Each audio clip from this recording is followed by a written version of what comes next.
Assalamualaikum warahmatullahi wabarakatuh. Waalaikumsalam. Alhamdulillah, kami di sini dari kelompok 1 akan membahas putusan terkait Pengadilan Agama Surabaya nomor 5234 garing PTT TG garing 2024 Pengadilan Agama Surabaya penetapan ahli waris. Berdasarkan analisis kami terkait putusan tersebut, diantaranya ada pokok perkara, yang mana pokok perkara ini berkaitan dengan permohonan penetapan ahli waris almarhumah Misti bin Marwan. Pemohon Arifin bin Ngatimin mengajukan permohonan ini untuk mendapatkan kepastian hukum terkait status ahli waris almarhumah, yaitu guna mengurus administrasi harta peninggalannya. Dalam permohonannya, pemohon menyampaikan fakta-fakta berikut, yaitu berupa identitas pewaris. Misti bin Marwan yaitu adalah seorang perempuan yang beragama Islam. Dia meninggal dunia pada tanggal 24 Juli tepatnya 2021, yang mana pewaris memiliki dua suami dalam kehidupannya, yakni Ngatimin dan Kaslobat Tami, yang keduanya telah meninggal dunia. Adapun fakta yang berikutnya yaitu terkait perkawinan pertama, yaitu dari suami pertama Misti adalah Ngatimin yang telah meninggal pada 1 Juli tahun 1983. Dan berikutnya dari perkawinan ini, Misti memiliki dua anak, yakni Arifin bin Ngatimin dan Khairiyah Mariani binti Ngatimin.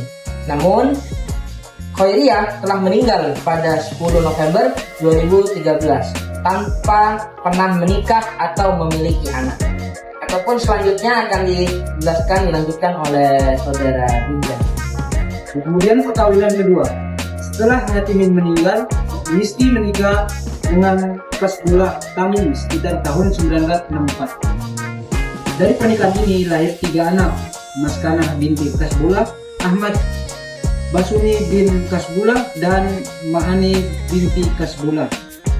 Kemudian ahli waris, pemohon meminta agar ahli waris yang sah ditetapkan sebagai berikut. Yang pertama Arifin bin Ngatimin, yang kedua Maskanah binti Kasbullah, yang ketiga Ahmad Basuni binti Kasbullah, yang keempat Ma'ani binti Kasbullah. Kemudian harta warisan, harta peninggalan Misti berupa sebagian bangunan rumah yang berdiri di atas tanah hak persewaan pemerintah Kota Surabaya, dan harta lainnya yang tercatat atas nama pewaris.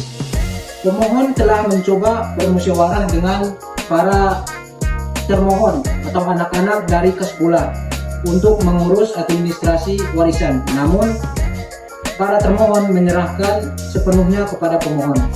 Kemudian yang kedua, dasar hukum yang digunakan oleh majelis hakim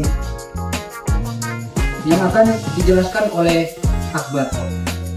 Baik, selanjutnya saya akan menjelaskan dasar hukum yang digunakan oleh majelis.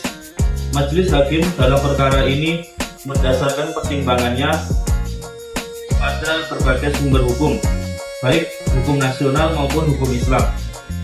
Adapun dasar hukum yang digunakan antara lain Undang-Undang Peradilan Agama Pasal 49 huruf B Undang-Undang Nomor 7 Tahun 1989 tentang Peradilan Agama, sebagaimana telah diubah oleh UU Nomor 3 Tahun 2006 dan UU Nomor 50 Tahun 2009 yang mengatur kewenangan pengadilan agama untuk menangani perkara waris bagi orang yang beragama Islam.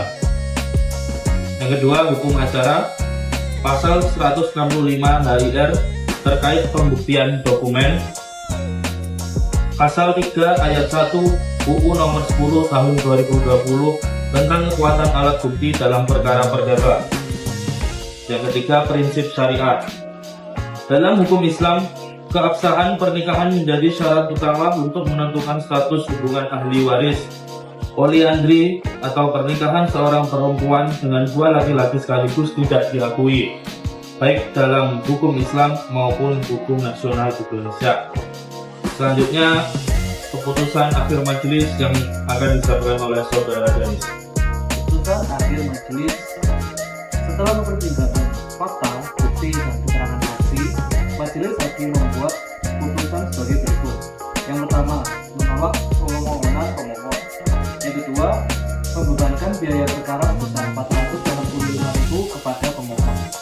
Majelis Hakim menyampaikan alasan-alasan berikut dalam penolakan permohonan, yaitu bukti pernikahan yang tidak memadai. Bukti-bukti ini adalah pernikahan Rizky dengan kedua suaminya, yaitu Ngatini dan Kaspola, berupa dokumen pernyataan yang dikeluarkan oleh pihak yang tidak berwenang, sehingga keabsahan pernikahan tersebut diragukan, dan juga ketidakjelasan status perceraian. Baik, yang terakhir terkait relevansi keputusan akhir majelis yang sesuai dengan prinsip warisan, yaitu terletak pada penerapan syarat dan ketentuan yang sesuai dengan hukum Islam. Ada pun beberapa relevansi diantaranya yaitu adalah keabsahan pernikahan. Dalam fikih Islam, salah satu syarat untuk menerapkan ahli waris adalah adanya hubungan darah atau pernikahan yang sah. Maka majelis hakim menolak permohonan karena bukti-bukti pernikahan almarhumah Rizky dengan kedua suaminya dianggap tidak memadai. Maka demikian terkait putusan hakim pengadilan agama nomor 5234 PDTG 2024 PA Surabaya sebagai penerapan ahli waris selesai kami bacakan. Yang lebihnya mohon maaf. Assalamualaikum warahmatullahi wabarakatuh.